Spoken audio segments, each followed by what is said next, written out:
Je suis indigné par une situation qui est arrivée à un ami à moi et j'aimerais en faire cas. Avec les affaires de violence basées sur le genre, il est important que lorsque les structures en charge de la gestion de ces cas reçoivent des plaintes, qu'ils vérifient réellement la véracité des faits et qu'ils fassent des investigations afin de se rassurer que la plainte est vraiment réelle.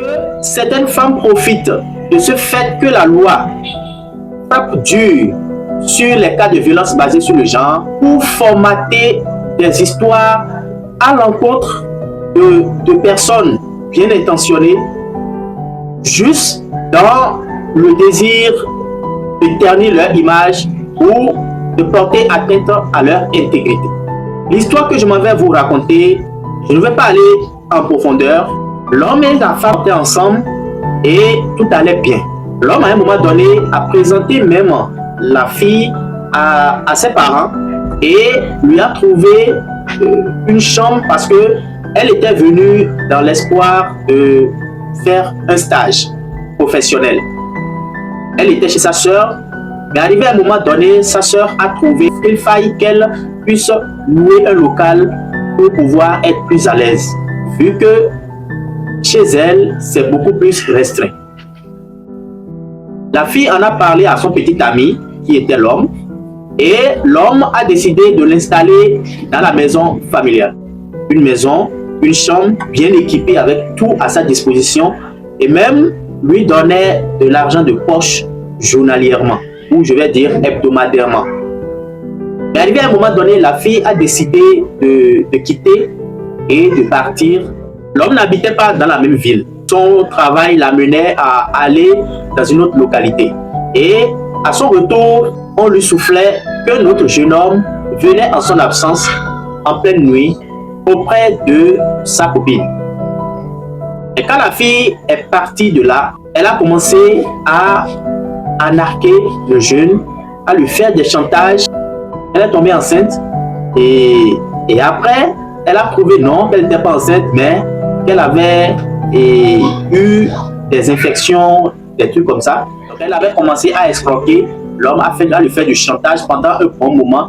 Et arrivé à un moment donné, l'homme s'est dit, mais nous étions en relation, je t'ai mis à l'aise, mais tu as décidé de partir. Et pourquoi tu me crées tous ces problèmes? Et il a refusé encore de céder à ces chantages. Et alors là, la fille a commencé à aller vers les autorités des mois après, près de 4 à 5 mois après, et commencer à dire qu'elle a subi des attouchements, qu'elle a subi d'agressions sexuelles. Ils ont commencé à créer toute une histoire autour pour pouvoir plonger le jeune homme et le faire inculper. La sœur celle qui était garante de cette fille-là, c'était sa grande sœur directe, même père, même mère, qui était sa tutrice en quelque sorte. Elle-même, elle a témoigné dans un appel que sa sœur ne disait pas la vérité. Sa sœur avait amené le jeune homme pour le présenter à la maison, disant que c'est avec ce jeune homme-là qu'elle sort. Et finalement, elle trouve que non, qu'elle n'a jamais eu de discussion entre elle et le jeune homme, mais qu'elle est allée louer et le jeune homme lui a donné la chambre gratuitement. Et la même nuit, il a sauté sur elle et a voulu l'agresser sexuellement. Donc, il faille tirer la sonnette d'alarme sur des cas. Il y a de ces cas où les hommes ne sont même pas coupables de ces cas, mais qui sont enfermés, qui sont reconnus coupables parce que la loi est vraiment très exigeante. Et oui, on est d'accord, mais il faut analyser les situations et vraiment reconnaître la culpabilité réelle de l'homme avant de l'inculper. Parce que les structures se jettent directement sur les affaires et innocemment se retrouvent derrière les barreaux. C'est vraiment déplorable et moi je tiens à tirer la sonnette d'alarme sur ce genre de situation et demander à ce qu'une analyse réelle soit faite avant toute inculpation de quelqu'un qui banalement se retrouve innocemment en prison.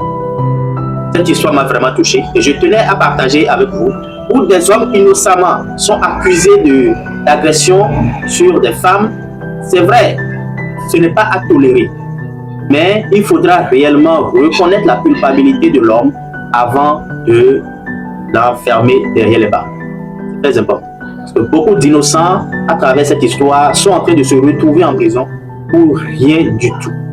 Et je tiens à tirer la sonnette d'alarme. Donc laissez vos avis en commentaire, je vais vous lire et on se retrouve prochainement. Merci.